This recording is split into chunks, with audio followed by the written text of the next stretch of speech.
Hello నమస్తే. ఈరోజు Python day 23 లో భాగంగా లీప్ ఇయర్ ఎలా వర్క్ చేస్తారో దాని లాజిక్స్ ఏంటి అనేది మనం చూద్దాము. ఫస్ట్ నేను ఇయర్ అనేది అని తీసుకొని దానికి ఇన్పుట్ ఎంటర్ ఇయర్ అని చెప్పి తీసుకుంటున్నా. యాజ్ ఇట్ ఈస్ మనం చేసేదే.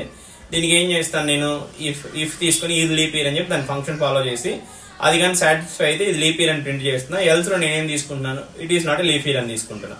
సో ఆల్టర్నేట్ గా మనం ఫంక్షన్ డిఫైన్ చేయబోతాం ఇప్పుడు. So deaf is equal to is leap అని పెట్టుకొని ఏదైతే ఇయర్ యూజర్ ఎంటర్ చేస్తారో దాన్ని పాస్ చేస్తున్నా. ఇప్పుడు నేను ఏం చేస్తున్నా, సింపుల్ గా రిటర్న్ తీసుకొని divisible by 4 double is equal to 0 and divisible by not is equal to 0 తీసుకున్నాను. 100 not is equal to 0 అవ్వాలి ఆ కేసులో.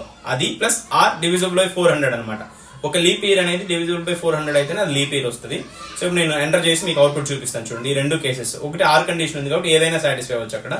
మీకు ఆర్ గురించి అండ్ గురించి దాని యొక్క ఆపరేషన్స్ నేను ఫర్దర్ కేసెస్ లో పైథాన్ మొత్తం టీచ్ చేస్తాం కాబట్టి అప్పుడు నేను ఎక్స్ప్లెయిన్ చేస్తాను. సో ఇప్పుడు మనం ఏం చేస్తాము, డైరెక్ట్ ఎక్స్క్యూజన్ చేస్తాం. సో 1900 అనేది నాట్ ఏ లీప్ ఇయర్ అనమాట.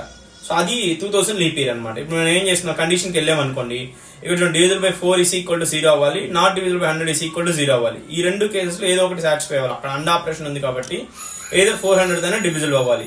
చూడండి 1700, 1800, 1900 అనేది సెంచురీ ఇయర్స్ అనమాట. డివిజల్ బై 100 అయితేనే అది లీప్ ఇయర్. సో రూల్ 3 ఏంటి, ఒక స్పెషల్ కేసు ఉండాలి. సో 2000 ఉంది, డివిజల్ బై 4 అయితే అది లీప్ ఇయర్ అనమాట. రూల్ 1 లో ఏముంటది,